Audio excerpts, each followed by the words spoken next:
On June 4th, 2019, a 74-year-old woman in Phoenix, Arizona was injured while hiking and had to be flown out by helicopter.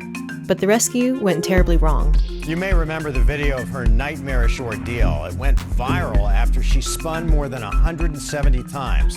The woman was being... This wasn't a singular incident. This problem is actually quite common.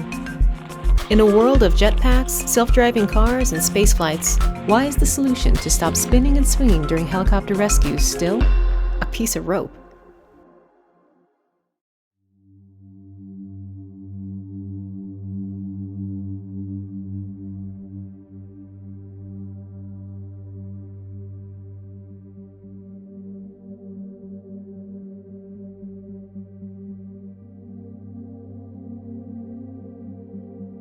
Hi, I'm Ken Bowling. I have been out of the military service for about 7 years. Prior to that, I was in the military for 25 years. Early in my career, I did a number of things, but before I joined the Air Force, I learned to fly. And I took flight lessons while I was in college. One of the highlights of my life was flying while in the Air Force for a short while. And on the day of the event that we're going to talk about, I was flying that day, and that was what preceded the rescue. Things were going well at first, but about 20 minutes into the flight, things started to not go well. The engine began to lose RPMs. That right there really scared me. That was when we knew things were really bad. I really thought, this is the end of my life. I'm gonna die right here tonight. We had no other choice. I was going to pancake the landing, knowing that it was going to be very abrupt. Both of my hands went through the dash while holding on to the yoke, but I broke the yoke off the yoke shaft, and the shaft went through my right bicep. And my face slammed up against the dash as the dash slammed back against my face. So I was losing a lot of blood, and I had a broken femur. But we had to get out of that airplane. I looked over at my buddy. It was terrifying. He looked like he was dead. He wasn't, he was just out of it. The guy in the back seat only sustained a small scratch over his right ear. He said, guys, I'm gonna go get you help. It was getting dusk, and he started to walk, and he's wearing sweatpants and a t-shirt and tennis shoes. And he walked all night long. I prayed a lot, but I was convinced that was the end. But then the helicopters came and the sun came up. They got there and they lowered a cable out of the helicopter. Flight nurse came down, strapped me to the litter basket. He strapped himself to the same connection that the litter basket was strapped to. And he said, I'm gonna ride up with you. I vividly remember him saying that to me. Anybody who's ever watched the video of my rescue that the news helicopters who had arrived first were recording has a perspective that I did not have.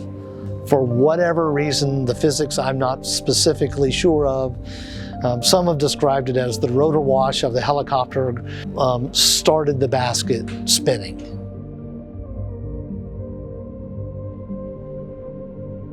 I remember the flight nurse, the paramedic, saying, don't worry, this is normal. But then it wasn't, because it started spinning faster and faster. And he was like, hold on. And I'm like, I can't, I have no strength. And I was screaming, I'm coming out. And about that time-ish, when I realized that he was telling me to hold on and I was telling him I couldn't, he fell off.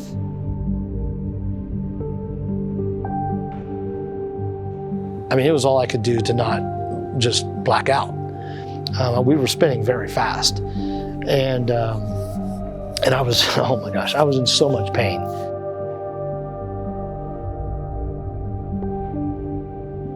They eventually lowered us down to the ground. The paramedic, great to his credit, was the first one to attend to me. Got me out of there, eventually loaded the litter into the helicopter and took me to a local, very high caliber hospital where I was in intensive care. But I do remember them saying, we're gonna have to operate on your left leg. We may have to amputate it from just above the knee. but we've got to operate. Do you understand? Next thing I knew, I'm waking up from surgery. And I still had a leg. There's more than one way to get injured whenever something traumatic happens. There's physical injury, which I had plenty of, but there's also psychological injury. It lasts a lot longer. I say it was terrifying. It was more terrifying than almost anything that's ever happened to me. Only in combat has there ever been anything comparable. The military inherently does dangerous things. We take operational risks, but the military doesn't do that with a flagrant disregard for safety. They do that with the highest regard for safety. Every single soldier, sailor, airman, Marine, Coast Guardsman, Coast Guardswoman are all valuable to the mission. And the mission includes bringing everybody back safely if you can do that. People will give their lives to make sure that succeeds. It's amazing. Military men and women will risk their own lives to make sure a hurt one of their battle buddies is saved and is able to get back to their family and see their loved ones again. And that's what this technology does. It makes that a winnable situation because the guy is going to be safe and this guy doesn't have to put himself at additional risk to make that happen. To solve the issue of litter baskets swinging and spinning, Vita Inclinata Technologies developed the Vita Rescue System, stabilization hardware that automatically adjusts to the movements of the basket to ensure a smooth and safe hoist. Rigorous testing also showed that with the system, rescue crews can complete hoists 4 times faster, reducing hover time and exposure and getting the patient to the hospital faster when seconds count. Because the rescue turned out to be so traumatic, if that could have been completely eliminated, then my story would be vastly different. It would have made all the difference in the world. I don't know what else to say.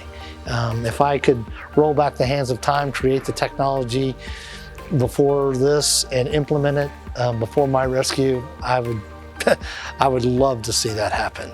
For those looking forward, from this invention moving forward, they'll probably never know how much they avoided trauma. The true benefactors, those who get laid in that and never experience what I experienced, will never know what horror they avoided. Ultimately, this invention is going to avert and prevent what happened to me from ever happening, probably ever again. Technology is cheap. Lives are priceless.